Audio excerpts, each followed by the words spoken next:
ఈ రాత్రి సందేశం ఏదంటే కనుక ఒనేసిము జీవితంలో నుండి మనకు ఆధ్యాత్మిక పాఠాలు. ఒనేసిము జీవితంలో నుండి మనకు ఆధ్యాత్మికమైన పాఠాలు చాలా శ్రద్ధగా నేర్చుకుందాం. మీరందరూ చక్కగా వింటున్నట్లుగా నాకు అర్థమై అందరూ అలర్ట్గా ఉన్నారు. అదే శ్రద్ధతో వినండి, ఎక్కువసేపు పొడిగించను.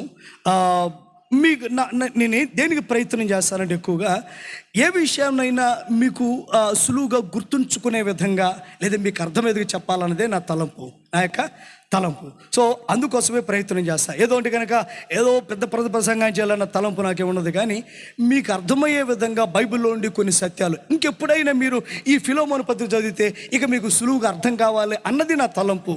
ఏమంటే అర్థం కాలేదన్నది నా యొక్క తలుపు. అసలు దాని సంగతి ఏంటిది అనేది మీకు అర్థం కావాలన్నదే నా ప్రయత్నం. అందుకే టైం తీసుకున్నంతసేపు మీతో మాట్లాడుతూ వచ్చాను. సరే, ఈ రాత్రి పాఠం ఏదంటే ఒనేసిము జీవితంలో నుండి కొన్ని ఆధ్యాత్మిక పాఠాలు మీతో మాట్లాడతాను. మీరు శ్రద్ధగా వినాలని ప్రభు పేరట మనం చేస్తున్నాను. రైట్, ఇందులో 25 వచనాలని అన్ని చదవం, కానీ అవసరమైన కొద్ది వాక్యాలు మీ చేత చదివించి దానికి వివరణ ఇస్తాను. అందులో ప్రధానంగా మరి ఫిలోమోను గురించి కూడా మాట్లాడవచ్చు, కానీ ప్రస్తుత సమయం సహకరించదు. ఒనేసిము గురించి మాత్రం కొన్ని సత్యాలు మీతో మాట్లాడతాను. సమయాన్ని బట్టి అక్కడక్కడ ఫిలోమోను కూడా టచ్ చేస్తాను. శ్రద్ధగా ఆలకించండి. రైట్, 1వ అధ్యాయం ఉంది, మనం వచనాల గురించే మాట్లాడుకోవచ్చు. ఫిలోమోనుకు రాసిన పత్రిక 1వ అధ్యాయం ఉన్నది. దానిలో 8వ వచనము నుండి చదువుతాను, శ్రద్ధగా వినండి. కావున యుక్తమైన దాని గురించి నీకు ఆజ్ఞాపించుటకు క్రీస్తునందు నాకు బహుధైర్యము కలిగి ఉన్నను, వృద్ధుడను, ఇప్పుడు క్రీస్తు యేసు ఖైదీనయున్న పౌలను నేను ప్రేమను బట్టి వేడుకొనుట మరి మంచిదని నా బంధకములలో నేను కనిన నా కుమారుడు ఒనేసిము కోసరము నిన్ను వేడుకొనుచున్నాను. అతడు మునుపు నీకు నిష్ప్రయోజనమైన వాడే, కానీ ఇప్పుడు నీకును నాకును ప్రయోజనకరమైన వాడాయను. నా ప్రాణము వంటి వాడైన అతనిని నీ యొద్దకు తిరిగి పంపి ఉన్నాను. నేను స్వార్థ కొరకు బంధకముల్లో ఉండగా నీకు ప్రతిగా అతడు నాకు పరిచారము చేయ నిమిత్తము నా యొద్ద అతడు ఉంచుకొనవలనని ఉంటిని, కానీ నీ ఉపకారము బలవంతము చేతనైనట్టు కాక స్వేచ్ఛాపూర్వకమైనదిగా ఉండవలనని నీ సమ్మతి లేక ఏమీ చేయుటకు నాకు ఇష్టం లేదు. అతడికి మీదట దాసుడుగా ఉండక దాసుని కంటే ఎక్కువ వాడుగాను ప్రియ సహోదరుడుగాను విశేషముగా నాకును శరీర విషయమును ప్రభు విషయమును మరి విశేషముగా నీకును ప్రియ సహోదరుడుగాను నీ యొద్ద ఎల్లప్పుడూ ఉండుటకే కాబోలు. అతడు కొద్ది కాలము నిన్ను ఎడబాసి ఉండెను, కాబట్టి నీవు నన్ను నీతో పాలివానిగా ఎంచిన ఎడలా నన్ను చేర్చుకున్నట్టు అతనిని చేర్చుకొనుము. అతడు నీకు ఏ నష్టమైనను కలుగు చేసిన ఎడల నీకు ఏమైనా రుణమున్న ఎడలను అది నా లెక్కలో చేర్చుము. పౌలును నేను నా స్వహస్తములతో ఈ మాట వ్రాయిచున్నాను, అది నేనే తీర్తును. అయినను నీ ఆత్మ విషయములో నీవే నాకు రుణపడి ఉన్నావని నేను చెప్పనేలా? అవును సహోదరుడా, ప్రభువునందు నీ వల్ల నాకు ఆనందము కలుగునేమో, క్రీస్తునందు నా హృదయములకు విశ్రాంతి కలుగు చేయము. నేను చెప్పిన దానికంటే నీవు ఎక్కువగా చేతువని ఎరిగి నా మాట విందువని నీకు వ్రాయిచున్నాను. అంతేకాదు, నీ ప్రార్థనల మూలముగా నేను నీకు అనుగ్రహించబడదని నిరీక్షించుచున్నాను గనుక నా నిమిత్తము బస సిద్ధము చేయము. రైట్, తలలు పైకెత్తండి. కొన్ని వచనాలు చదువుదాం అనుకుని ఎందుకో చదవాలనిపించింది, చదివాను. సరే, విశేషం ఏదంటే మనకు అర్థమైంది పౌలు ఒనేసిమును గురించి రికమెండేషన్ చేస్తున్నాడు, ఈయన్ని చేర్చుకోవయ్యా అంటున్నాడు. ఇక్కడ ఒనేసిము గురించి పౌలు మాటలు చాలా ఆశ్చర్యకరంగా ఉంటాయి. పౌలు ఏ విషయాల్లో ఒనేసిమును చూపిస్తున్నాడో అవే మనం చూద్దాం ఈ రోజున. ఇలాంటి వాడు ఒనేసిమని అక్కడక్కడ తన మాటలో టచ్ చేస్తూ ఉన్నాడు పౌలు. ఆ విషయాలు ఎత్తి మాట్లాడుకుందాం, అవి మన ఆధ్యాత్మిక జీవితానికి పాఠాలు. ఇక అంటాడు, బంధకములలో నేను కనిన నా కుమారుడగు ఒనేసిము. ఈ ఒనేసిము మొదటిగా రక్షించబడిన వాడని మనకు అర్థమైంది. ఎవరి ద్వారా? పౌలు ద్వారా రక్షించబడ్డాడు. నా బంధకములలో నేను ఇతన్ని కన్నాను అంటాడు. బంధకములో నేను ఇతన్ని ఎలా ఒక వ్యక్తి కనబడతాడు? ఎఫెసీ పత్రికలో మాట్లాడతాడు. ఎలాగంటే గనక మీరు స్వార్థ విని ఇగో రక్షించబడ్డ. మొదట స్వార్థ వినుట ద్వారా, ప్రభు అయిన యేసుక్రీస్తుని గురించి అర్థము చేసుకున్నట ద్వారా ఆయన మరణము, ఆయన పాతి పెట్టబడటము, ఆయన పునరుద్ధానమును గురించిన వార్త సువార్తని బైబిల్ గ్రంథం 15వ అధ్యాయం 1 కొరింథీ పత్రికలో 3 వచనంలో వ్రాయబడుతుంది.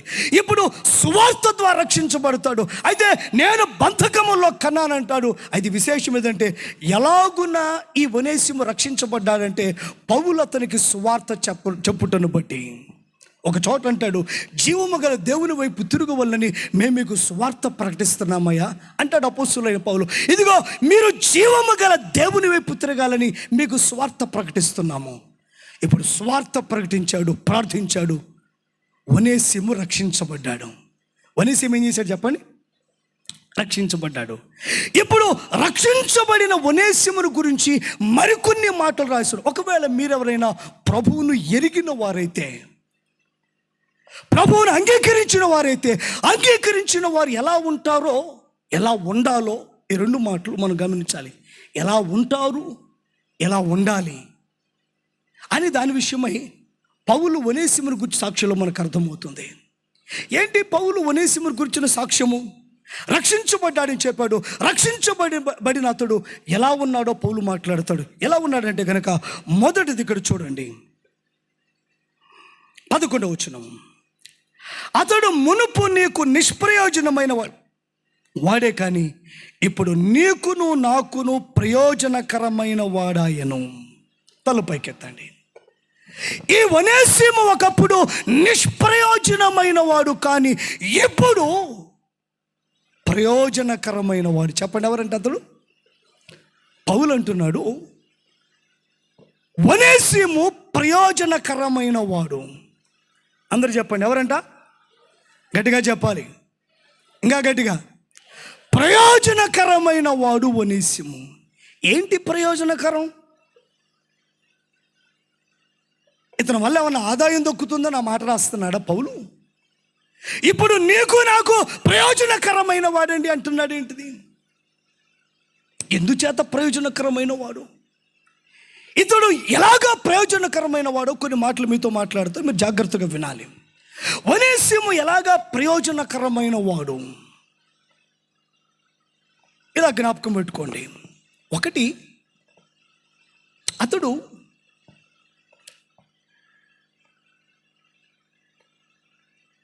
సేవకుడైన అపోస్తలుడైన పౌలుకు సహకారిగా ఉన్నాడు.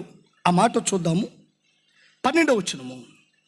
నా ప్రాణము వంటి వాడైన అతన్ని నేను ఎద్దుకు తిరిగి పంపి ఉన్నాను. నేను స్వార్థ కొరకు బంధకములో ఉండగా నీకు ప్రతిగా అతడు నాకు పరిచారము చేయి నిమిత్తము. తలలు పైకెత్తండి. అతడు ప్రయోజనకరమైన వాడు. మొదటిగా సేవకునికి ప్రయోజనకరంగా ఉన్నాడు. ఎవరికి చెప్పండి? సేవకునికి ప్రయోజనకరంగా ఉన్నాడు. ఉపచారము చేస్తూ ఉన్నాడు. పౌలు అంటున్నాడు ఇతడు ఇప్పుడు ప్రయోజనకరమైన వాడండి. ఏంటిది? ఈ మాట మనసులో పెట్టుకోండి. అతని వలన ఆదాయము గురించి పౌలు మాట్లాడడం లేదు. అది కాదు ఆయన కాన్సెప్ట్. ఏంటంటే కనుక ఇతడు సేవకుడికి ఉపచారం చేస్తున్నాడు. ఏం చేస్తున్నాడు చెప్పండి? సేవకుడికి ఉపకారిగా ఉన్నాడు. రెండవది, ఇతడు అంటాడు, ఫిలెమోను, ఇప్పుడు ఇతడు నీ దగ్గర పంపిస్తున్నాను, ఇతడు నీకు కూడా ప్రయోజనకారి. ఇప్పుడు విశేషం ఏంటంటే అతడు శారీరకంగా తన యజమానునికి కూడా ఉపకారిగా, సహకారిగా, ప్రయోజనకరమైన వాడుగా ఉన్నాడు. సేవకుని దగ్గర ఉపయోగపడేవాడు, యజమానుడి దగ్గర ఉపయోగపడేవాడు. మూడవది, సంఘములో ఉపయోగపడేవాడు. అది ఎలాగండి అంటారా? అంటున్నాడు అపోస్తలుడైన పౌలు, అయ్యా ఈ ఒనేసిము నీ దగ్గరికి పంపిస్తున్నాను కదా, ఒకప్పుడు నువ్వు పని చెప్తే సరిగ్గా చేసేవాడు కాదు, కానీ ఇప్పుడు చెప్తున్నాను అతడు నీకు ప్రయోజనకరంగా ఉంటాడు. సంఘములో కూడా ఇప్పుడు అతడు సహోదరుడు అంటాడు. ఏం చెప్పండి? అతను ఎవరంట? ఏంటి దానికి అర్థము? సహోదరుడు అంటే కనుక మన వలే రక్షించబడిన వారు మాత్రమే కాదు, అతడు అంటే అందుకంటాడు నా వలే అతన్ని చేర్చుకో. నువ్వు నన్ను చేర్చుకుంటావు కదా ఫిలెమోను, పౌలైన నన్ను, అయితే నా వలే అతనిని కూడా చేర్చుకో అంటే ఇప్పుడు అతడు సంఘములో ఉపయోగకరమైన వాడు. సంఘములో ఉపయోగకరమైన వాడు. నాలుగవది, అతడు దేవునికి ప్రయోజనకరమైన వాడు. ఎవరికంటే అండి? దేవునికి ప్రయోజనకరమైన వాడు, సేవకునికి ప్రయోజనకరమైన వాడు, సంఘములో ప్రయోజనకరమైన వాడు, తాను పనిచేస్తున్న యజమానికి ప్రయోజనకరమైన వాడు, తను సృజించిన దేవునికి ప్రయోజనకరమైన వాడు. దేవుని బిడ్డలారా, పౌలు అంటాడు, మునుపాతుడు నిష్ప్రయోజనమైన వాడు, కానీ ఇప్పుడు నీకు నాకు మనందరికీ అతడు ప్రయోజనకరమైన వాడు. అతడు ఉపయోగపడేవాడు, సహకారి అయిన వాడు, కావలసిన వాడు. అంటే ఒనేసిము గురించి ఏమన్నాడంటే, నా ద్వారా రక్షించబడిన ఈ ఒనేసిము ఇప్పుడు అన్నిట్లో ఉపయోగపడతాడయ్యా, అన్నిట్లో సహకరిస్తాడయ్యా, సంఘములో తన పాత్ర పోషిస్తాడు, తాను పనిచేయు స్థలములో యజమాని దగ్గర తన పాత్ర పోషిస్తాడు, సేవకుని దగ్గర తన పాత్ర పోషిస్తాడు, దేవుని ఎదుట తన పాత్రను పోషిస్తాడు. ఈ ప్రయోజనాలు ఉద్దేశించి ఒనేసిము ప్రయోజనకరమైన వాడు అంటున్నాడు. దేవునికి స్తోత్రం చెప్దాం. హల్లెలూయా. ఇంకా అర్థమయ్యేటట్లు మీతో మాట్లాడతాను. పౌలు ఒనేసిమును గురించిన సాక్ష్యం ఏదంటే, ఇప్పుడు తానున్న ప్రతి స్థలములో తన పాత్ర తాను పోషిస్తాడు. ఒక సేవకుని దగ్గర తాను ఏమి చేయాలో అది నిష్పక్షపాతంగా, నిస్సందేహంగా, విధేయతతో చేయగలిగిన వాడు. సంఘములో తానుంటుండగా తన పాత్ర ఏమో గ్రహించి తన పాత్ర అక్కడ పోషిస్తాడు. తాను పని చేయ స్థలములో యజమానునికి ఎలాగ లోబడాలో, ఎంత పని చేయాలో, ఎంత నమ్మకంగా ఉండాలో అక్కడ తన పాత్ర పోషిస్తాడు. దేవుని పనిలో దేవుని ఎదుట తన పాత్ర పోషిస్తాడు. తానున్న ప్రతి రంగములో కూడా తాను దేవుని బిడ్డగా తన పాత్ర పోషించి సాక్షిగా నిలబడతాడు. ఒకప్పుడు ఇవేమీ లేవు అతని జీవితంలో, ఇప్పుడు అతడు ప్రయోజనకరమైన వాడు. ఎవరు చెప్పండి? ప్రయోజనకరమైన వాడు. కారణము, తానున్న ప్రతి స్థలములో తన పాత్రను చాలా జాగ్రత్తగా పోషిస్తాడు. సంఘములో ఉన్నప్పుడు తను ఏం చేయాలి? దేవుని బిడ్డలారా, ఆ దైవికమైన మనస్సాక్షి సంఘమానికి ఉండాలి. ఎవరో చెప్తేనే చేసే మనస్సాక్షి కాకుండా అక్కడ అవసరత గుర్తించి నీకు నువ్వుగా కల్పించుకుని పరిచర్య చేసే స్థాయికి నువ్వు ఎదగాలి. పౌలు అదే సాక్ష్యం ఇస్తున్నాడు. అయ్యా, ఒకప్పుడులే కానీ అదంతా, ఇప్పుడు అట్లా కాదు. ఇప్పుడు అతడు ప్రయోజనకరమైన వాడని 4 క్షేత్రాల గురించి మాట్లాడతాడు. నీ గృహములో ఉంటే అక్కడ ఆ పాత్ర పోషిస్తాడు, సంఘములో ఉంటే అక్కడ ఆ పాత్ర పోషిస్తాడు. ఇదిగో దేవుని పరిచర్యకి ఎదుంటే అక్కడ ఆ పాత్ర, సేవకుడి దగ్గర ఉంటే అక్కడ ఆ పాత్ర. తాను ఏ స్థలములో ఉన్న తన పాత్రను దేవుని బట్టి పోషిస్తాడు. దేవుని బిడ్డగా తన యొక్క స్థానాన్ని కాపాడుకుంటూ ఇప్పుడు అతడు ప్రయోజనకరంగా ఉంటాడు. ఒకప్పుడు అందరి చేత తిట్టుకుంటూ ఏంటో వీడు అనిపించుకునేవాడు, కానీ ఇప్పుడు అతడు ప్రయోజనకరమైన వాడు. ఎవరు చెప్పండి? అంటే అర్థమైందంటే కనుక తాను ఏ స్థలములో ఉన్న తన బాధ్యతను గురించి అతడు గ్రహించి తన పని తాను నిర్వర్తిస్తాడు. అయ్యా, నా దగ్గర ఉపచారం చేశాడు, నీకు కూడా చేస్తాడు. అట్లాగని అంటే అనుకున్నావేమో, కాదు కాదు, నీ దగ్గర పని చేస్తున్నావు కదా, ఆ పనిలో కూడా ఇప్పుడు ఆయన నమ్మొచ్చు. ఇప్పుడు అతడు నీకు ప్రయోజనకారి. సంఘములో ఉన్నప్పుడు అతడు నువ్వు ఏ పాత్ర అప్పగిస్తే దాన్ని ఖచ్చితంగా చేస్తాడు, దాన్ని నెరవేరుస్తాడు, పనిలో సహకరిస్తాడు. దేవుని బిడ్డ, నీవున్న క్షేత్రంలో నమ్మకంగా నీ పాత్రను పోషించాలి. దేవునికి మహిమ తెచ్చు విధంగా, అనేకులకు సాక్ష్యార్థంగా. ఒక మాట అడుగుతాను, పౌలు సాక్ష్యం ఎలా చెప్తున్నాడు? ఎవరి గురించి? ఒనేసిము గురించి. ఎంత ధైర్యంగా చెప్తున్నాడు. ఇదిగో నా కుమారుడు ఒనేసిము ఇప్పుడు అతను ప్రయోజనకరమైన వాడయ్యా, ఎక్కడున్న తన పాత్ర తాను పోషిస్తాడు. ఈ మంచి సాక్ష్యం నీకుందా అని అడుగుతున్నాను. నీ సేవకుడు ఈ సాక్ష్యం నీ గురించి చెప్తాడా?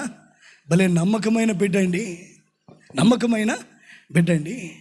తన పాత్ర తాను పోషించక మానడండి, తన పాత్ర తాను పోషించక మానడండి, తన విధేయత కాపాడుకుని ఉండడండి, తాను అవసరమైన ప్రతి సందర్భంలో సహకరించక మానడండి అనేటువంటి సాక్ష్యము పౌలు వలె నీ సేవకుడు నీ గురించి చెప్తాడా? ఒకవేళ కన్నీరు గారుస్తాడేమో నీ గురించి. ఎన్నోసార్లు చెప్పానండి, వినడం. ఎన్నోసార్లు చెప్పానండి, విధేయత కనుగొలేకపోతున్నాను. ఎన్ని చెప్పినా ఇక్కడ వెళ్ళిపోవటమేనండి. ఒక దాంట్లో బాధ్యతగా ఉండడండి, ఒకటే కల్పించుకుని చేయడండి, వంతులు పెట్టుకుంటాడండి, అదంటాడండి, ఇదంటాడండి. ఒక అడ్డంగా మారిపోయావా? ఇతడు ప్రయోజనకరమైన వాడు. ఒనేసిమంట పౌలు చెప్తున్నాడు, అబ్బాయి ఫిలోమోను, ఎవరి గురించి అన్నా చెప్తానో చెప్ప నాకు తెలియదు, కానీ ఒనేసిము గురించి మాత్రం కొన్ని మాటలు అయితే పోతాయేమో, నేను చెప్పలేదంట, ఉత్తరం రాస్తున్నా. అతడు ప్రయోజనకరమైన వాడు. ఈ విషయాలన్నీ ప్రస్తావిస్తాడు. నాకు పరిచర్య చేశాడయ్యా, నీకు చేస్తాడు. మాత్రమే కాదు, సంఘములో కూడా నీకు సహకరిస్తాడు. మాత్రమే కాదు, నీ పనిలో కూడా వెనుకటి కంటే అతడు నీకు సహకరిస్తాడు. అతని సహకారాన్ని బట్టి, అతని సాక్ష్యమును బట్టి, అతను పోషించే పాత్రను బట్టి, బాధ్యతాయుతమైన తన జీవితాన్ని బట్టి పౌలు అంటాడు, అతడు ప్రయోజనకరమైన వాడు. రాత్రి మొదటి పాఠము, నీవు ప్రయోజనకరంగా ఉండు. సంఘములో, దేవుని ఎదుట, లేదంటే నీవు ఉండే నీ గృహములో నీవు ప్రయోజనకరంగా ఉండు. తగ్గించుకున్న ద్వారా, నీ బాధ్యతను నువ్వు నెరవేర్చుట ద్వారా, దేవునికి నమ్మకంగా ఉండడం ద్వారా, నీవు ఉండే ప్రతి క్షేత్రములో కూడా దేవుని బిడ్డలారా, నీవు నమ్మకమైన పాత్ర పోషించాలి. వివరించడానికి సమయం లేదు, కానీ క్రైస్తవుడు 3 క్షేత్రాల్లో ఉండాలని బైబిల్ చెప్తుంది. ఒకటి గృహము, రెండవది పని స్థలము, మూడవది దేవుని మందిరము. నీ ఉనికి ఈ 3 క్షేత్రాల్లోనే దేవుడు కనుగొనాలి. నీ గృహము, రెండవది పని స్థలము, మూడవది దేవుని యొక్క మందిరము, దేవుని పని. ఈ 3 క్షేత్రాలు నువ్వు కనపడాలి. విశేషం ఏంటంటే, ఒనేసిము ఈ 3 క్షేత్రాల్లో కూడా మెచ్చుకొనదగిన, గుర్తించదగిన సాక్ష్యము పొందుకున్న పనివాడు, అందుచేత పిలువబడ్డాడు ప్రయోజనకరమైన వాడు అని. ఒనేసిము ప్రయోజనకరమైన వాడు. కొన్నిసార్లు మన గృహాల్లో మన వల్ల ఉపయోగం లేకుండా పోతుంది. చేయకపోవటం వల్ల, బాధ్యత రాహిత్యం వల్ల. సహోదరుడా, రక్షించబడిన నీవు నీ కుటుంబానికి ప్రయోజనకరంగా ఉండాలి. ఏం చేయాలి చెప్పండి? ఉపయోగకరంగా ఉండాలి. సంపాదన గురించే మాట్లాడట్లా, సహకారంగా ఉండు, బాధ్యతాయుతంగా ఉండు. ఆ తర్వాత దేవుని మందిరంలో ఉన్నప్పుడు నీకు బాధ్యత గురించి నీ పని నువ్వు నెరవేర్చు. దేవుని పనిలో ఉన్నప్పుడు స్వార్థ సంబంధమైన పనిలో, సహకారంలో నువ్వు సహకారం ఉంచాలి. ఆ పనిలో కొన్ని ఓడిపోవడానికి వీలేదు. ఏ సందర్భంలో ఉన్నా ఇదిగో అది మనస్సులో ఉండి ఆ పని నువ్వు చేస్తూనే ఉండాలి. ఇతడు పరిచర్య చేసిన వాడు ప్రయోజనకరమైన వాడు. తన పరిచర్య ద్వారా అతడు ప్రయోజనకరంగా ఉన్నాడని చెప్తున్నాను. నీ సంఘములో నీవు ప్రయోజనకరమైన వానిగా ఉండాలి, బాధ్యత ఎరిగిన వానిగా. పౌలు గొప్పగా చెప్తున్నాడు దేని గురించి? ఒకప్పుడు నిజమేలయ్యా నిష్ప్రయోజనమైన వాడు, కానీ ఇప్పుడు నీకు నాకు ప్రయోజనకరమైన వాడు. ఎంత మంచి సాక్ష్యము! ఇప్పుడు నీకు నాకు, గమనించుకున్నారా? ఈ మాట, ఒక మాట మీకు జ్ఞాపకం చేస్తాను. 1వ అధ్యాయము 11వ వచనం. అతడు మునుపు నీకు నిష్ప్రయోజనమైన వాడే, కానీ ఇప్పుడు నీకును నాకును ప్రయోజనకరమైన వాడు. తలపైకెత్తండి. ఒనేసిము జీవితంలో ఈ మాటలు వినబడుతున్నాయి. మునుపు, ఇప్పుడు. ఏమంట? మునుపు. పౌలు చెప్తున్నాడు, మునుపు ఒనేసిము, కానీ ఇప్పుడు ఒనేసిము. ఈ పదాలు మన జీవితంలో, సంఘములోను సమాజములోను వినబడాలి. ఏంటి మాటలు? మునుపు ఇప్పుడు అన్నాడంటే మార్పు ఉన్నట్టే లేదా? మునిపే ఇప్పుడైతే కనుక ఇక ఉపయోగం లేదు. కానీ ఒనేసిమును గురించి మాట్లాడుతూ పౌలు మునుపు అలా, కానీ ఇప్పుడు ఇలా ఒక స్పష్టమైన మార్పును గురించి ఒనేసిము విషయంలో పౌలు మాట్లాడుతున్నాడు. మునుపు నీ జీవితంలో, నా జీవితంలో ప్రజలు ఈ మాటలు మాట్లాడాలి. సంఘములో నీ గురించి ఇది వినపడాలి. మునుపు నిష్ప్రయోజకుడు, కానీ ఇప్పుడు ప్రయోజనకరం. మునుపు ఇప్పుడు అనే పదాల స్పష్టమైన తేడా. మార్పు ఉన్నప్పుడే ఈ పదాలు రాగలుగుతాయి. మునుపు ఇప్పుడని తేడా లేకపోతే ఇంకా దాని గురించి మాట్లాడేదేముంది? పౌలు అన్నాడు, మునుపు అలా ఉండేవాడండి. ఎలాగా? నిష్ప్రయోజనంగా, కానీ ఇప్పుడు ప్రయోజనకరమైన వాడు. ఇప్పుడు ఎవరు చెప్పండి? ప్రయోజనకరమైన వాడు. తన పాత్ర పోషించడాన్ని బట్టి అతడు ప్రయోజనం. మునుపు అలా ఉండేవాడు. నేను అంటున్నాను, ప్రతి క్రైస్తవుడి జీవితంలో ఈ రెండు మాటలు వినబడాలి, మునుపు, ఇప్పుడు. ఏం చెప్పండి, గట్టిగా చెప్పండి. మునుపు, పౌలు అన్నాడు మునుపు అట్ట ఉండేవాడు, కానీ ఇప్పుడు ఆ తేడా ఉండబట్టి ఆ పదాలు వాడుతున్నాడు. ఇది మొదటి విషయము. రెండో విషయం మీతో మాట్లాడతాను, శ్రద్ధగా వినండి. మొదటి అధ్యాయము 17వ వచనము. సరే, 15 నుంచి చదువుతాను.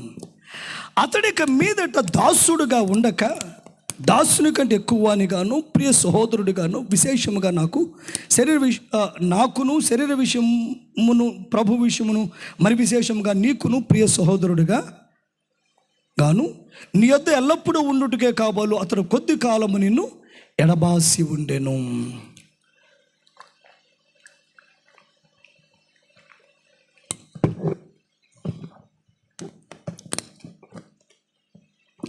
ఇక్కడ పౌలు అంటాడు, మీరు జాగ్రత్త వినండి.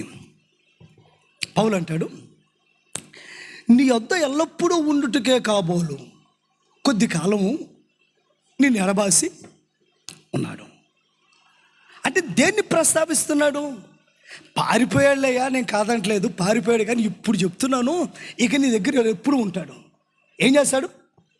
ఎల్లప్పుడూ నీతో ఉంటాడు. అంటే పౌలు ఏమంటాడంటే, మునుపు ఇప్పుడని మాట్లాడు, ఒకప్పుడు నిష్పుడు, ఇప్పుడు ఎవరు చెప్పండి? ప్రయోజకుడు.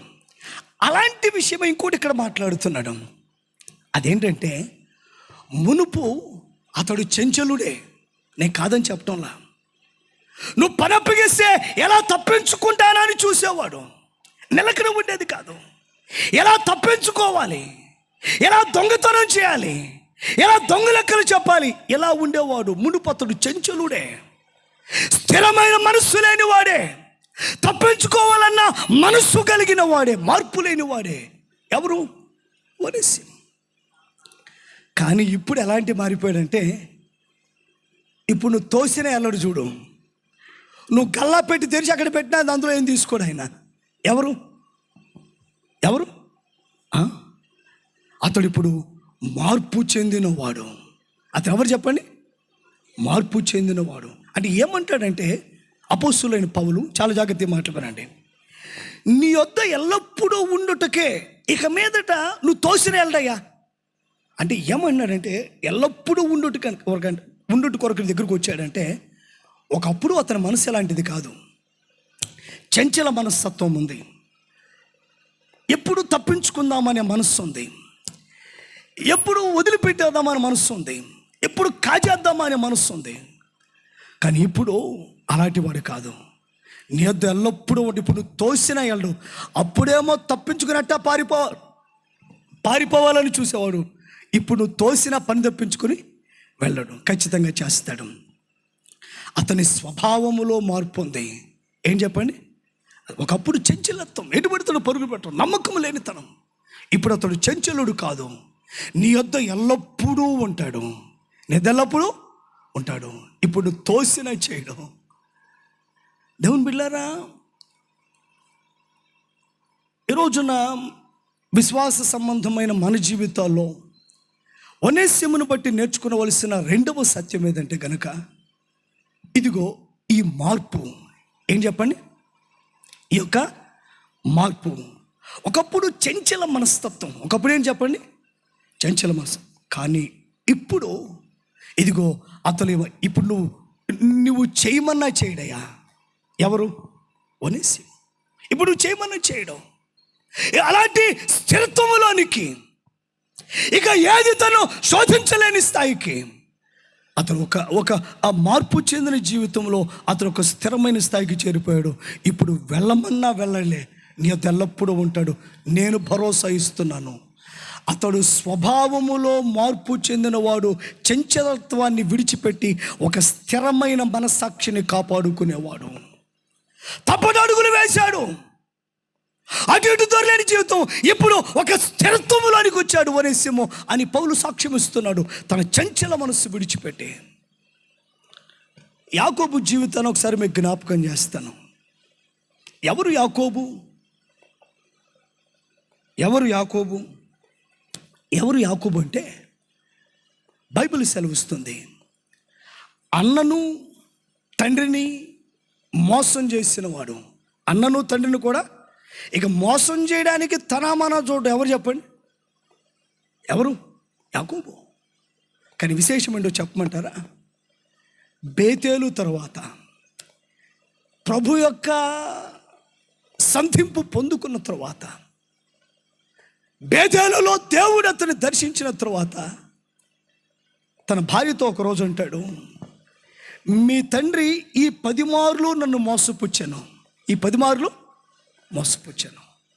మీ తండ్రి చేతిలో 10 సార్లు మోసపోయా, కానీ నేను మోసం అంటే ఏంటిది?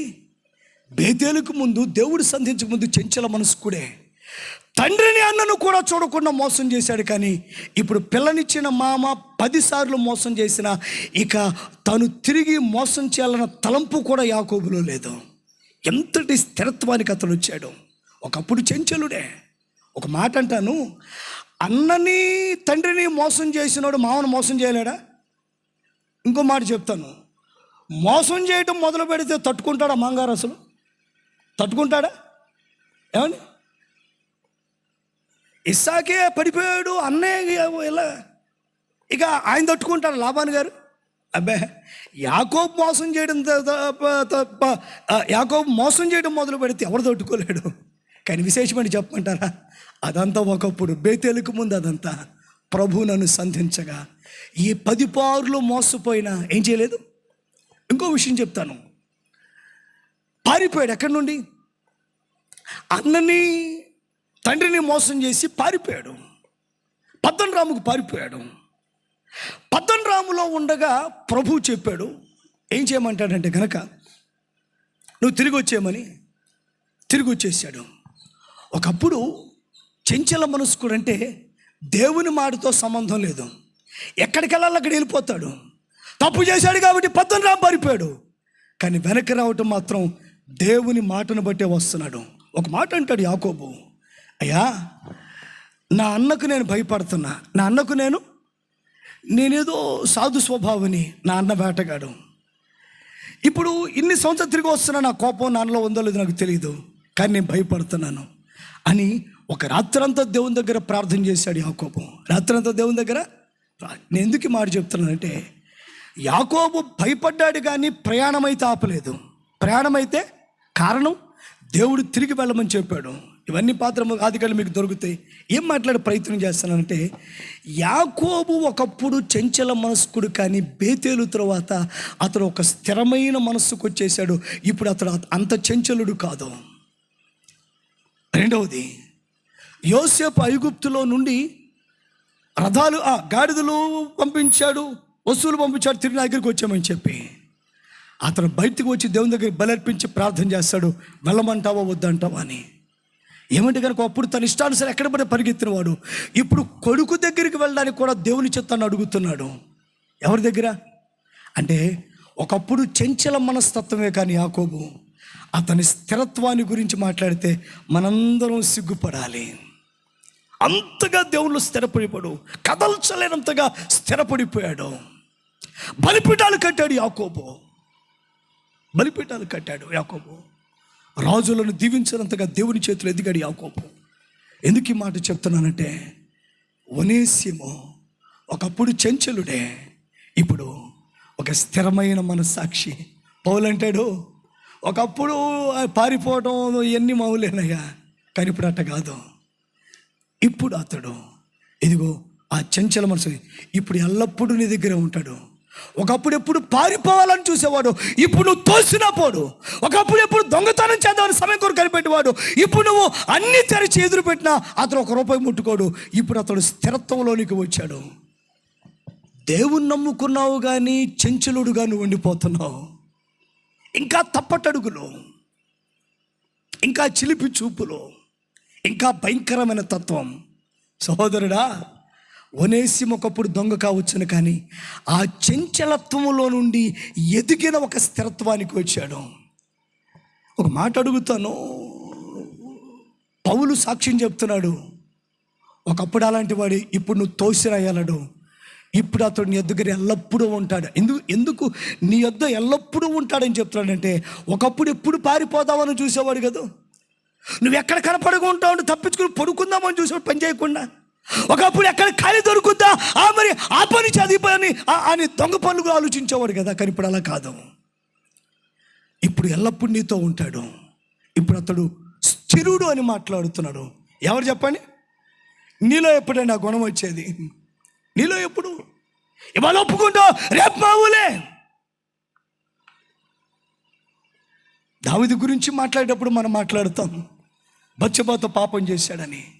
విశేషం చెప్పమంటారా? తను దేవుని దగ్గర ఒప్పుకుని విడిచిపెట్టిన తర్వాత మళ్ళా బ్రతుక్కాలం ఆ పాపం జోలికి వెళ్ళలేదు. దేవునికి స్తోత్రం, హల్లెలూయా. అలాంటి స్థిరత్వంలోనికి వచ్చేసాడు. చేసింది వాస్తవమే, ప్రభు దగ్గర ఒప్పుకొని ఒక స్థాయికి ఇక ఎన్నడూ కూడా ఆ జోలికి వెళ్ళలేనంతగా అతడు స్థిరపడిపడి దేవుళ్ళు. నీలో ఎప్పుడు స్థిరత్వం, ఎల్లప్పుడు చంచలత్వమే. ప్రభు ఎరిగిన్నో సంఘాన్ని కొనసాగుతూ ఉంటావు, ఇంక నువ్వు ఈ భయంకరమైన తత్వమే. నీ గురించి మాట్లాడండి కనుక ఏదో ఒక లోపం మాట్లాడాల్సి వస్తుంది. కానీ ఇప్పుడు స్థిరపు దేవుళ్ళు క్రమంగా ఉన్నాడనే స్థాయి పోతుంది. ఒనేసిమో ఆ చంచలత్వములో నుండి ఇప్పుడు స్థిరత్వములోనికి వచ్చాడు. దేవునికి స్తోత్రం చెప్పండి, హల్లెలూయా. ఒక మాట అడుగుతాను, నీ సంగతి ఏంటంటా నేను? ఏమండి, నీ సంగతి ఏంటిది? ఎంతకాలం అండి అక్కడొక అడుగు ఇక్కడొక తప్పటి అడుగులో మీరన్నాళ్ళు రెండు తలంపుల మధ్య కొట్టుమిట్టాడతారని ప్రవక్త పర్వతం మీద సవాలు చేస్తున్నాడు. ఎన్నాళ్ళు ఉంటారయ్యా? ఏలే ప్రవక్త అన్నాడు, మీరన్నాళ్ళు రెండు తలంపులతో కొట్టుమిట్టాడుతారు. ద్వంద్వ వైఖరి, కాసేపు అది కాసేపు ఇది, స్థిరత్వం లేదు. ఆలోచనల్లో, అలవాట్లలో, పరిస్థితుల్లో ఎక్కడ స్థిరత్వం లేదు. కాసేపు అది కాసేపు ఇది. ఒనేసిమో నీకంటే నాకంటే దారుణంగా పడిపోయినోడే, చెంచులుడిగా తిరిగినోడే, ఎక్కడే దొరుకుతా ఎత్తేద్దాం అనుకునేవాడే, ఎక్కడ యజమాని చూడ పని తప్పించుకుందాం అనుకునేవాడే, ఎక్కడ యజమాని చూడ పారిపోదాం అనుకునేవాడే. ఇవన్నీ ఉన్నాయి. కానీ ఒక స్థలానికి ఒక సమయం వచ్చేప్పటికి పౌలు అంటాడు, ఒకప్పుడు చెంచులుడే కానీ ఇప్పుడు ఎదిగి స్థిరత్వంలోకి వచ్చాడు. నేను నీవెప్పుడు ఆ స్థాయికి వెళ్తావు? ఈ రాత్రి ఒక పని చేస్తావా? ఈ మాటలు వింటున్నా నీవు, అయ్యా స్థిరునిగా నన్ను నిలుపయ్యా, ఇంక నువ్వు నాలో స్థిరత్వం లేదు. ఇవాళ ప్రార్థిస్తావు, రేపు జారిపోతావు, మళ్ళీ అన్ని మామూలే, మళ్ళీ ఇంటికి వెళ్ళి అంతా మామూలే. ఇప్పుడు ఈ స్థలంలో ఇంత వాక్యం ఉన్నప్పటికీ ఇది మళ్ళీ మామూలు అయిపోతుంది, ఏం మార్పులేదు.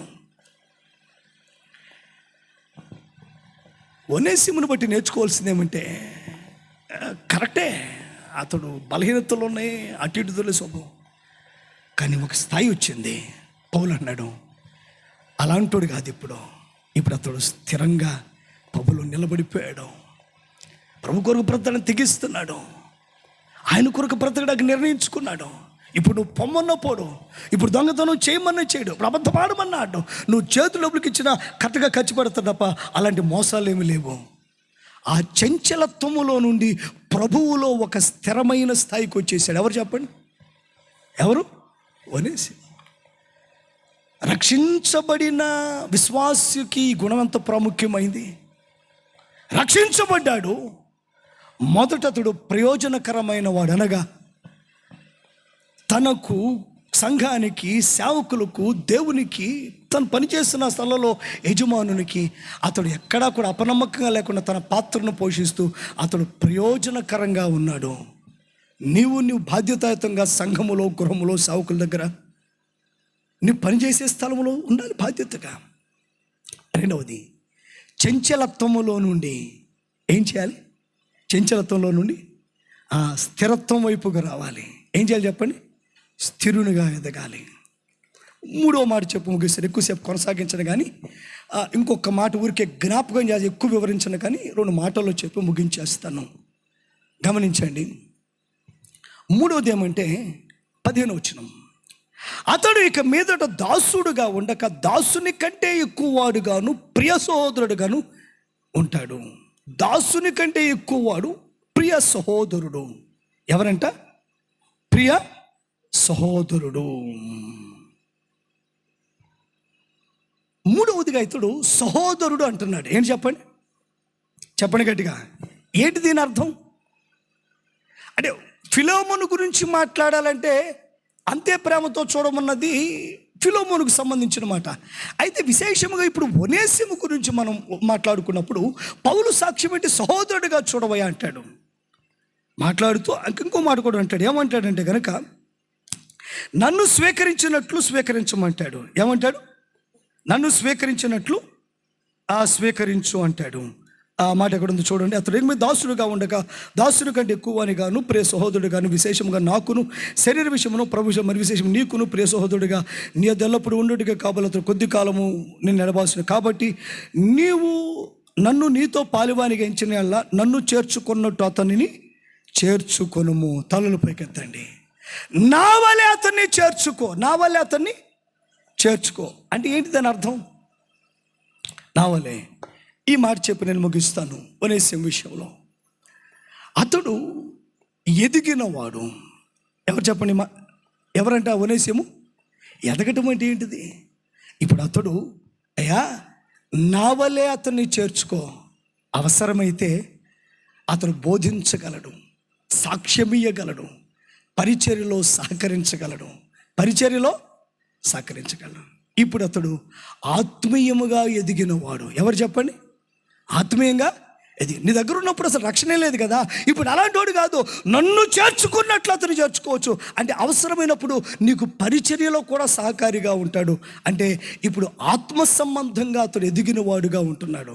ఆత్మ సంబంధమైన విషయాల్లో ఎదిగిన వాడు ఇప్పుడు ఒనేసిమును గురించిన పౌలు సాక్ష్యములో 3వ భాగములో అంతరార్థం ఏదంటే ఆత్మ సంబంధంగా ఎదిగినవాడు. చెప్పండి ఏమంట? ఈ మాట ఒక 2 నిమిషాలే మాట్లాడతాను, ముగించి వేస్తాను, ప్రార్థన చేస్తాను. ఆత్మ సంబంధంగా నా వలే అతను చేర్చుకోని, వేం తక్కువ కాదు, అతడు నా వలే చెప్తాడని అంటున్నాడు. అంటే అర్థం ఏంటిది? ఇప్పుడు పాస్టర్ గారిని కూర్చోబెట్టి మీ అందరూ వాక్యం చెప్పమన్న ఉద్దేశం కాదు. అతడు ఎదిగిన వాడు అంటాడు. ఎవరు చెప్పండి? అతడు ఎదిగాడు. ఇక్కడ విశేషం ఏదంటే పౌలు ఒక సంఘానికి ఉత్తరం రాస్తూ బాధపడతాడు.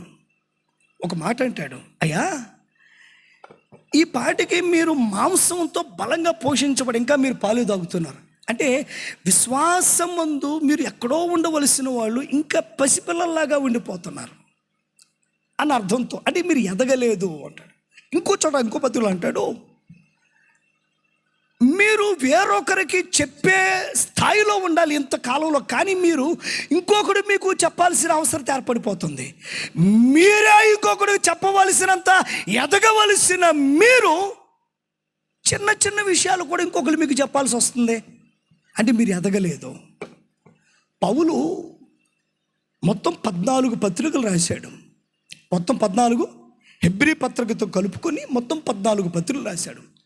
పౌలు రాసిన 14 పత్రికలో కొన్ని కామన్ థింగ్స్ ఉంటాయి. ఏంటంటే జాగ్రత్త వినాలి.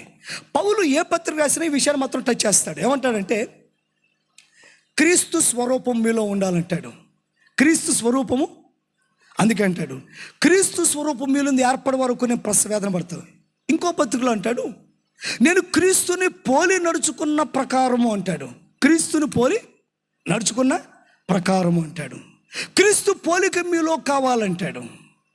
క్రీస్తు పోలిక మీలో, ఇలాగ ప్రతి పత్రికలో మీరు క్రీస్తు వలె ఆయన సారూప్యంలోకి రావాలన్నది ఏదో డైరెక్ట్గా ఇండైరెక్ట్గా ప్రతి పత్రికలో టచ్ చేస్తాడు. ఇది ఒక కామన్ థింగ్. అయితే రెండవది, ప్రతి పత్రికలో కూడా ఆయన ప్రస్తావించే ఇంకో విషయం ఏంటంటే మీరు అంతకంతకు విశ్వాసమందు దేవుని విషయాల్లో ఎదగాలి అంటాడు.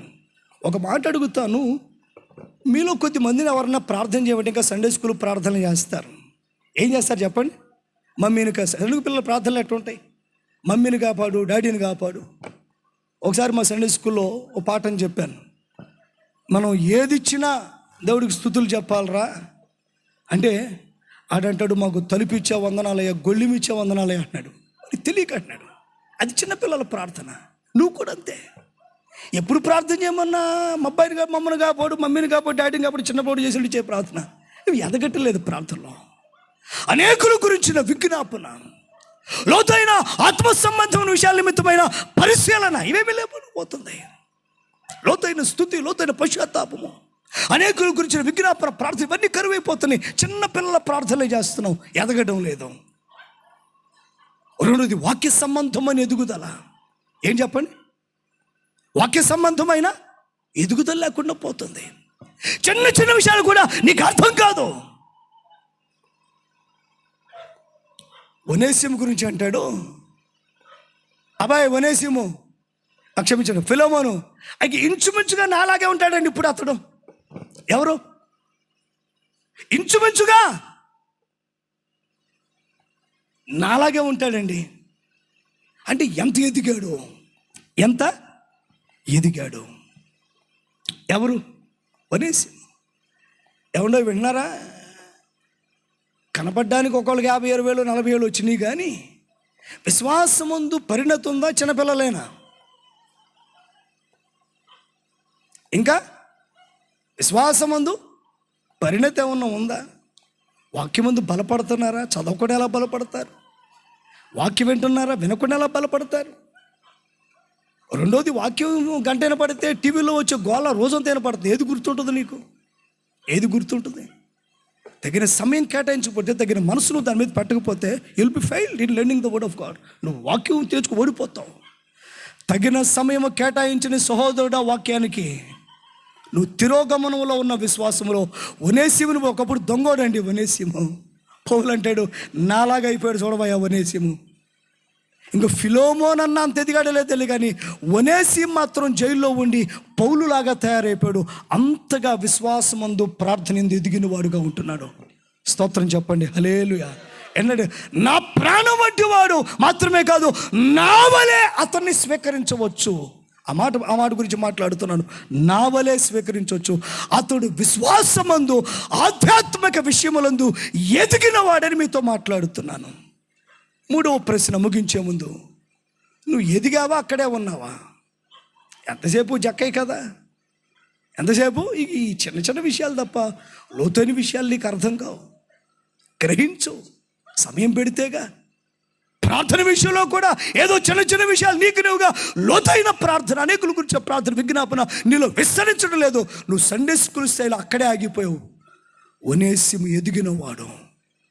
పౌలు అంటాడు, నా అంత తోడయ్యాడు అంటున్నాడు. ఏమన్నాడు చెప్పండి? నా అంత తోడయ్యాడు, నా అంత తోడయ్యాడు. తండ్రికి ఎంత సంతోషంగా ఉంటుంది, తండ్రికి ఎంత సంతోషంగా ఉంటుంది. దేవుని బిడ్డలారా, ఆయన స్వరూప్యములోనికి అంతగా ఎదగాల్సి నువ్వు అక్కడక్కడే ఉండిపోతున్నావు. ఏదో వచ్చేసి హడావుడికి వెళ్ళిపోతావు. చర్చిలోకి వచ్చి కాసేపు కూర్చుని ఇక కానుకేటకు వచ్చినట్టుగా ఇక అది అయిపోయిన తర్వాత ఇక ఇంత అయిపోయింది వెళ్ళిపోవడానికి మనసు పెట్టుకుంటావు. ఏం జరుగుతుందో, సంఘం ఏంటో, సావుకుడేంటో బాధ్యత లేకుండా ఒకవేళ ఉంటే రాత్రి ఈ మాట మీతో మాట్లాడుతున్నాను. రక్షించబడిన ఒనేసిము ఆత్మ సంబంధమైన విషయాల్లో ఎదిగిన వాడుగా ఉన్నాడు. ఒక మెచ్యూరిటీ లెవెల్ అతడు చేరుకున్నాడు. నేను ముగిస్తున్నాను. నువ్వు ఎదిగిన వానిగా ఉండాలి. ఏం చేయాలి చెప్పండి? ఎంతమంది కూడా మేము చేసుకుని నేను ఎదిగానండి విశ్వాసంలో చెప్పగలరు? బలపడ్డాను ఎంతమంది చెప్పగలరు? పోనీ నీ సేవకుడు ఎంతమంది ఒనేసిములాగా నీ గురించి సాక్ష్యం ఇస్తాడా? భలే బలపడ్డాడండి, భలే స్థిరపడి అంత నీ గురించి మంచి సాక్ష్యం ఏమైనా ఉందా? అసలు ఆత్మ సమస్యలు పట్టదు, వాక్యం పట్టదు, బైబిల్ పట్టదు, ప్రార్థన పట్టదు. ఎదిగాడంటే గమనించిన వెళ్ళారా, ఆడే లోక సంబంధమైన విషయాల్లో కాదు. ఇప్పుడు 4 పాటలు వచ్చు, 3 ఎన్ని సంగతి మాట్లాడడం లేదు. ప్రార్థన, వాక్య ధ్యాన విషయంలో ఎదుగుదల, నిజమైన ఆత్మ ఎదుగుదల, అవి నీ జీవితంలో మార్పులు చేర్పులకు మార్గాలు అవుతాయి. వాక్యమే కదా సరైన మార్గం అంది నడిపించేది. నేను ముగిస్తాను. ఈ 3 విషయాలు జ్ఞాపకం చేస్తాను. మొదట, అతడు ప్రయోజనకరమైన వాడు. ఏం చెప్పండి? అతడు నీ సంగతి ఏంటిది? రాత్రి ప్రార్థన చేసేప్పుడు ఆ విషయాలు మీరు ఎంచి ప్రార్థన చేయండి. ప్రయోజనకరం దేని ఉద్దేశించి మాట్లాడుతున్నాడు? అయ్యా ప్రయోజనకరమైన వాడంటే ఒకప్పుడు అసలు ఎవరికి ఉపయోగం లేదు అతని వల్ల, కానీ ఇప్పుడు అతడు సేవకునికి ఉపయోగకరంగా ఉంటాడు, పని చేసే దగ్గర ఉపయోగకరంగా ఉంటాడు, దేవుని సేవలో సంఘములో ఉపయోగకరంగా ఉంటాడు, దేవుని పరిచయంలో ఉపయోగకరంగా ఉంటాడు. అతడు ప్రతి పనిలో తన పాత్ర పోషిస్తాడు, బాధ్యతగా ఉంటాడు. నీవు కూడా రాత్రి ఆ బాధ్యతగా నీ పాత్రను పోషించాలి. సేవకుని దగ్గర నీ పాత్ర, సంఘములో నీ పాత్ర, దేవుని పరిచయలో నీ పాత్ర, నువ్వు పని చేసే నీ పని స్థలంలో ఏ వృత్తో నాకు తెలియదు, ఏ ఉద్యోగం తెలీదు, కానీ అక్కడ నీ పాత్ర నువ్వు నమ్మకంగా పోషించినప్పుడు నువ్వు ప్రయోజనకరమైన వాడిని పౌలు మాట్లాడుతున్నాడు. మొదటిది, నీవు ప్రయోజనకరమైన వానిగా ఉండాలి. రెండవది ఏం చెప్పండి? రెండవది ఏం చెప్పాను? మర్చిపోయారు. ఏమంట? స్థిరత్వంలోనికి వచ్చాడు. చంచలుడు ఒకప్పుడు, ఇవాళ ఉంటే రేపు ఇంకో, అలా కాకుండా ఏమంటే ఒక మాట అడుగుతారు ఎప్పుడు నా సంఘంలో కూడా మాట్లాడి, ఎంతకాలం పాపం చేయను, తెల్లారిపాటి వచ్చి అయ్యా తప్పు అయిపోద్ది, ఇది ఎంతకాలం? ఆ స్థాయి దాటిపోవాలి కదా. ఎంతకాలం ఏదో తప్పు చేయను, తప్పు అయిపోయిందో ఎంతకాలం గడుపుతారు ఈ ప్రార్థనలతోటే? నీ ప్రార్థనలన్నీ నన్ను క్షమించమనే ప్రార్థనలే కదా, ఏదో చేయడాన్ని బట్టి. మరి ఎప్పుడు స్థిరత్వంలోనికి వస్తావు? అందుకే ఆ విషయాలు జ్ఞాపకం చేశాను. యాకోబు గురించి అందుకే మీకు కొంచెం వివరించింది. అందుకే ఒకప్పుడు చంచలుడు, తండ్రిని అన్నని గురించి ఇప్పుడు మోసం చేయగలిగినా కూడా నియంత్రించుకుని, ఇక నేను మోసం చేయను. భార్యతో అంటాడు, 10 మార్లు మోసపుచ్చాడు మీ నాన్న, కానీ నేను తిరిగి మోసపుచ్చలేదు. అది అయిపోయింది, ఆ కాలం అయిపోయిందండి. అటు ఇటుతో మనసు ఇదంతా అయిపోయింది. దేవుని బిడ్డ, ఒక స్థిరత్వంలో నీకు రావాలి. ఆ తప్పటడుగులు మానేయాలి. దేవునిలో స్థిరమైన వానిగా నిలిచి ఉండాలి. ఆ చంచలత్వం పోవాలి. మూడవది, ఎల్లప్పుడూ ప్రాథమిక స్థాయిలో కాకుండా ఎదిగిన తీరులో నువ్వు ఉండాలి. ఎట్లా చేయాలి చెప్పండి? ఎదిగిన వానిగా. ఇవన్నీ సంఘంలో మన పాత్రను, రక్షించబడిన వారి యొక్క బాధ్యతలను గుర్తు చేస్తున్నాయి. పౌలు ఒనేసిము గురించి మాట్లాడుతున్న మాటలో మనకు అర్థమైన మాటలు ఏమంటే, ప్రభువుని ఎరిగిన వాడు ఎలా ఉంటాడు, ఎలా ఉండాలన్న విషయాలు మాట్లాడుతున్నాడు. నేను కన్నానయ్య, కనబడిన ఒనేసిము గురించి గర్వంగా మాట్లాడాడు పౌలు ఇలాంటి వాడని. నేను ముగిస్తున్నాను. ప్రయోజనకరంగా ఉందాం, బాధ్యతాయుతంగా మన పాత్ర మనం పోషిస్తూ, చంచలత్వములో నుండి, అటు దొరలడి మనసులో నుండి, తప్పటడుగుల్లో నుండి ప్రభులో నిలిచి అనేకులకు సాక్ష్యం ఇచ్చే స్థాయికి వెళ్దాం. మూడవది, ఎల్లప్పుడూ చిన్న చిన్న విషయాల్లో కాక వాక్యం చదువుతూ ఎదుగుదాం, ప్రార్థనలో ఎదుగుదాం. ప్రార్థనలో ఎదుగుదాం. ప్రారంభంలో ఎవరికైనా గంటల తరబడి ప్రార్థన సాధ్యం కాకపోవచ్చు, కానీ ప్రార్థిస్తూ ఉండగా నీకు తెలియకుండానే గంటలు వెళ్ళిపోతే అది ఆశ ఉన్నవాడికి, సాధన చేసిన వాడికి సాధ్యమే. దేవునిలో అంతగా నువ్వు ఎదగాలి. ఒకప్పుడు బైబిల్ పూర్తిగా అర్థమేది కాదు, చదువుతున్న అనేక సత్యాలకు బోధపడుతూ ఉంటాయి. ఆ స్థాయికి నువ్వు ఎదగాలి. అన్నప్పుడు చిన్న చిన్న విషయాలే. ఎప్పుడు తెలిసిన కీర్తనలు చదువుతావు నువ్వు. చాలామందికి ఒక దొరలవాటు, కీర్తనలు చదవడం తప్పు అంట్లా. ఇక బతుకాల కీర్తనలే, మధ్యలో దీని కీర్తన చదవను అంటే ఎదగటం లేదన్నది నా భావన.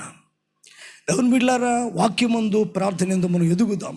ఆ చిన్న సండే స్కూల్ స్థాయిలో కాకుండా. ఎందుకు చెప్తారంటే, ఒనేసిము గురించి పౌలు అంటాడు, నా వల్లే అతను అనుకోవచ్చు పుణ్యం అంటాడు.